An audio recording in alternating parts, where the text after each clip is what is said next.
What up, what up, what up? I was going to put a card out, but we got Ja out. I'd been thinking about this for a while. It's just something that I've got some interest in because I think it's cool to go back in time and see the people that, paved the way for people that are in the industry now, or people in the industry now that are making an impact with sports cards. And I've kind of thought about it, and I think it's important. I've got things under control at the store now.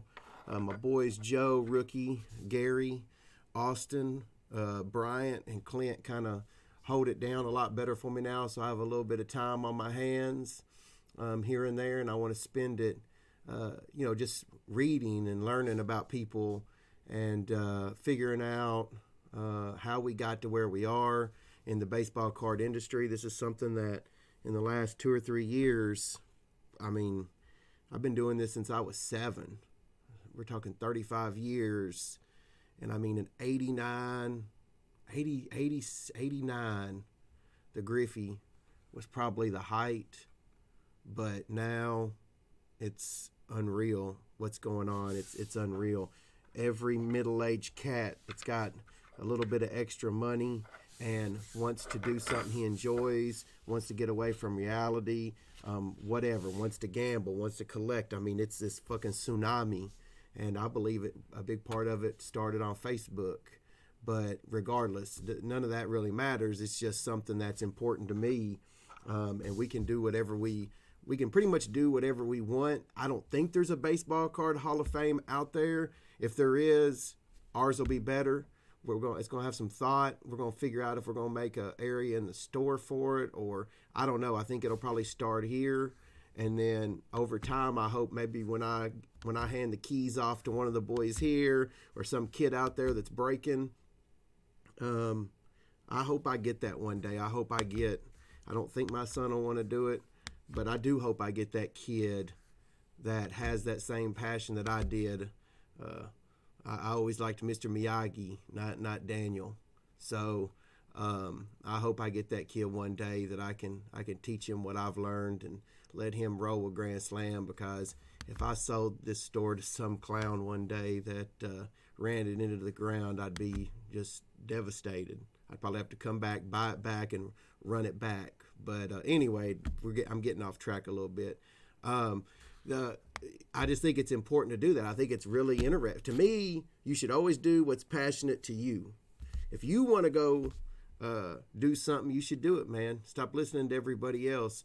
But there's so many people that I've come across along the way. There's so many people that people don't even know about that had an impact. There's people that are long gone that were really, really important to the industry. And we're going to run ours. I don't even know how we'll run it, but I may come up with 100 people that I value their opinion in the industry and let them be voters. I don't know. The first class is going to be me, not me personally. You don't go into your own Hall of Fame. That's something real quick we need to understand. But my first class, I wanna find people that I do some research and figure out that actually had an impact in our industry or are dragging nuts.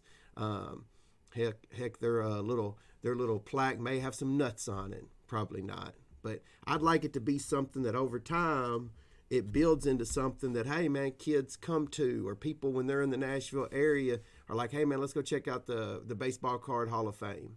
So I think that's really the rules. I can't be inducted into it. And the first class, I get to induct the people that I feel like either had an impact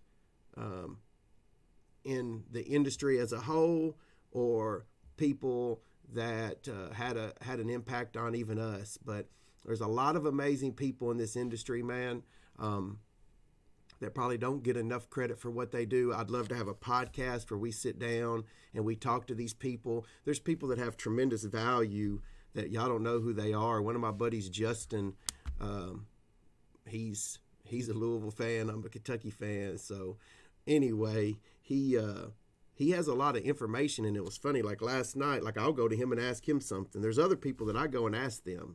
Adam Rowe, I see Janice at TriStar. She's been killing it for like years and years. You can see pictures of her just running things at the National back in the day. Like, that's Hall of Fame. Sean at Steel City. The dude is a freaking legend as far as I'm concerned.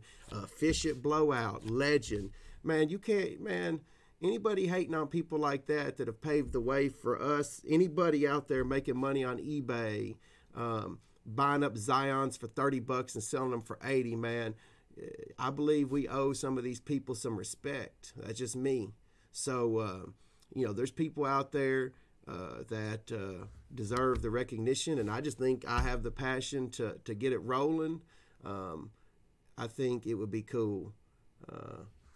Sports Card Hall of Fame, whatever. Yeah, like sports, not cards, people. Well, I don't know what we'll call it, but it's going to be a Hall of Fame for people that have had an impact on the sports card industry in some way, shape, or form. So we also have the Grand Slam Hall of Fame, of course. I've kind of put it on hold for a little bit because it's important to me. These people that got into our Hall of Fame are people that mean a lot to me. So it's kind of tough sometimes because I want to write something for each one. So, we'll do that too. But I think this is something that we can have some fun with. I think it's something that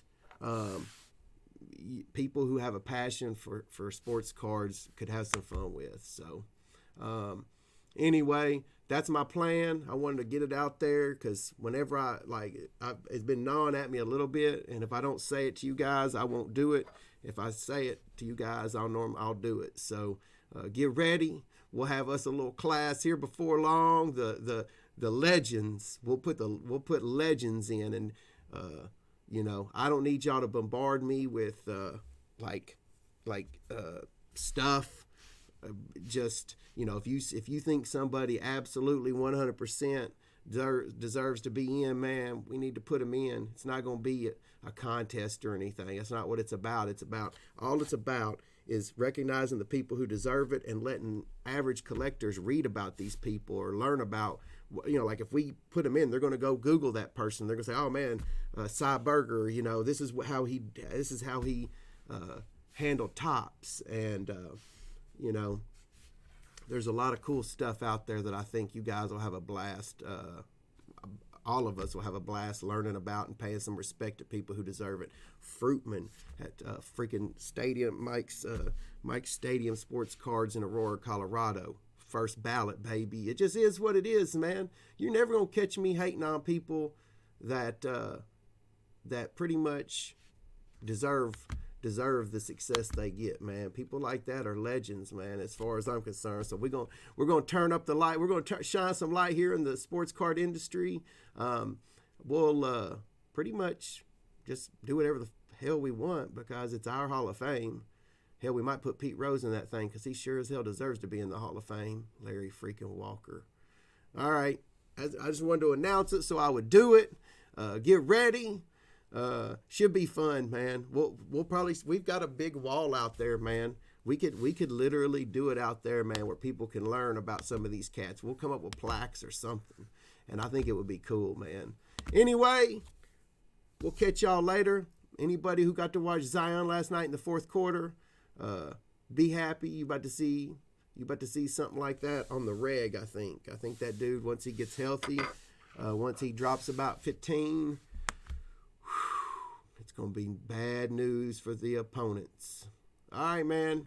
Catch y'all later. Have a great day. Today's Thursday, so we may not go live today. Who knows? If you're having a hard time out there, hang in there. We all have them. We all have problems, man. So many people out there that if they'd have just hung on one more day, things would have turned around, man. Just hang on, man. Find anything. Find any reason. Catch you later. Deuces.